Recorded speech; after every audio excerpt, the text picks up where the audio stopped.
Кога и къде е живял Питагор? Алекс? 5 век преди Христа, Древна Гърция. Освен математик, какъв още е бил Питагор? Рокси? Философ, астролог и астроном. Точно.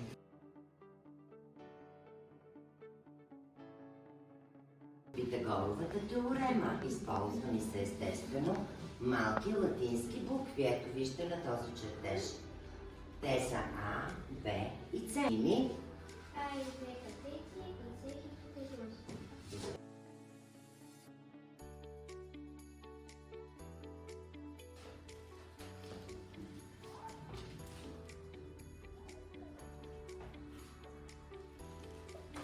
Неговите страни се наричат катети и хипотенуза. Катети са тези страни, които сключват прави ъгъл от 90 градуса. А хипотенуза е най-дългата линия, която свързва двата катета. По друг начин още могат да се нарекат А, Б и С. Да допуснем, че А е 8 см,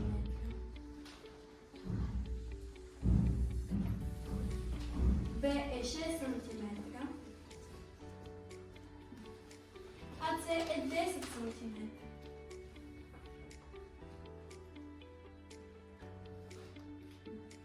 Сега Изабела ще ви каже Питагоровата теорема. А на квадрат плюс Б на квадрат е равно на С на квадрат. Да проверим дали това е така. А от Павлийка вече знаем, че е 8 см. Плюс Б знаем, че е 6 см. А С е 10 см. 8 на квадрат означава да умножим 8 по себе си.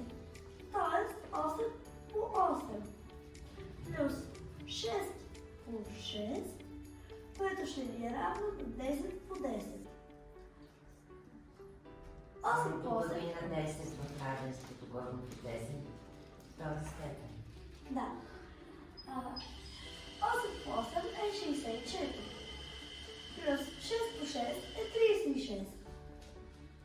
Е равно на 10 по 10 100. Вярно ли е, че 64 плюс 36 е равно на 100? Да, вярно е.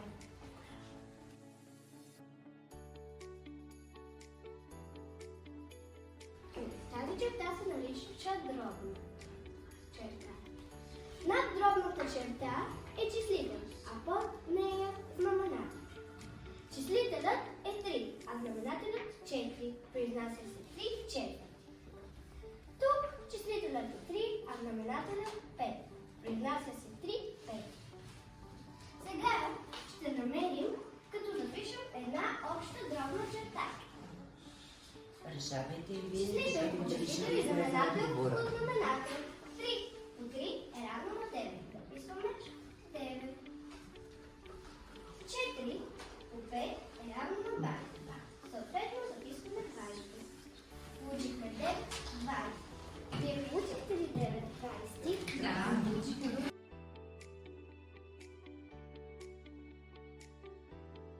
В първата дроб числителът е 1, а знаменателът е 2. Произнасяме го една втора. А във втората дроб числителят е 7, а знаменателът е 5. Произнасяме го 7 пети. Ние умножаваме обикновените дроби, когато записваме една права черта. Обща дробна.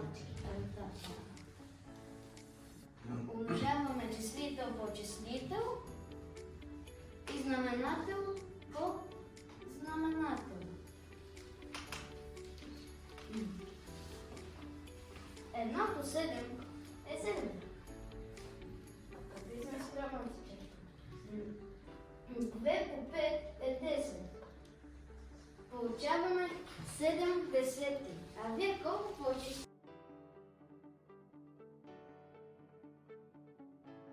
Числителят ни е 6, а знаменателят ни е 4. 6 се дели на 2. Запишваме 6 делено на 2 и една дробна черта.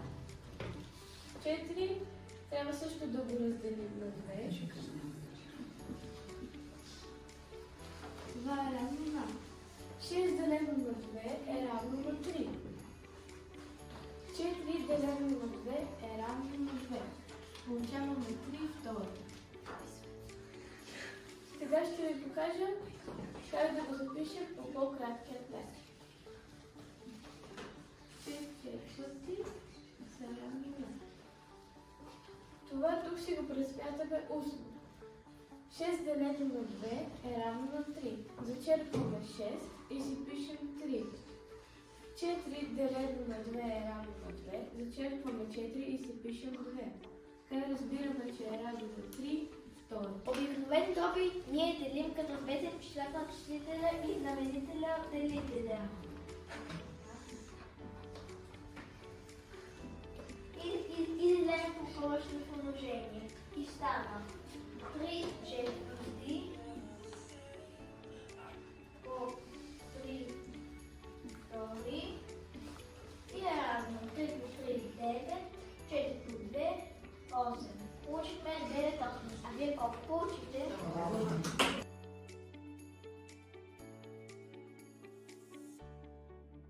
Сега ще ви покажа как се използва съкращаването. Например, нашата задача е 3 десети по 1 шеста.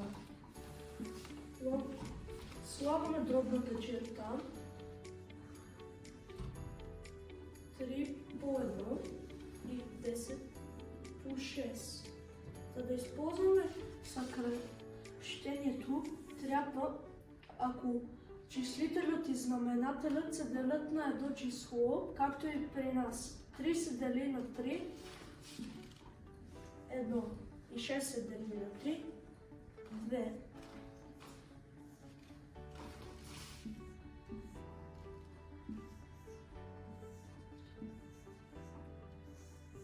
Получихме една 20, а вие? 3 е числителя, а 2 е знаменател. И тук 8 е числител, а 2 е знаменател. Сега, ако искаме да решим този пример, си записваме 3 втори. И сега действие деление се превръща в действие умножение. И сега, както Алекс каза, ако искаме да пресметнем 3 втори делено на 8 втори, трябва да разместим местата на числителя и знаменателя в делителя. И се получава 2, 8. И сега аз ще използвам съкращаване. Ако искаме да използваме действие съкращаване, трябва числителя и знаменателя да се делят на едно и също число. Числителя 2 се дели на 2, което е равно на 1. И знаменателя 2 се дели на 2, което също е равно на 1. Сега си записваме равното и получаваме 3, 8. Вие колко получите?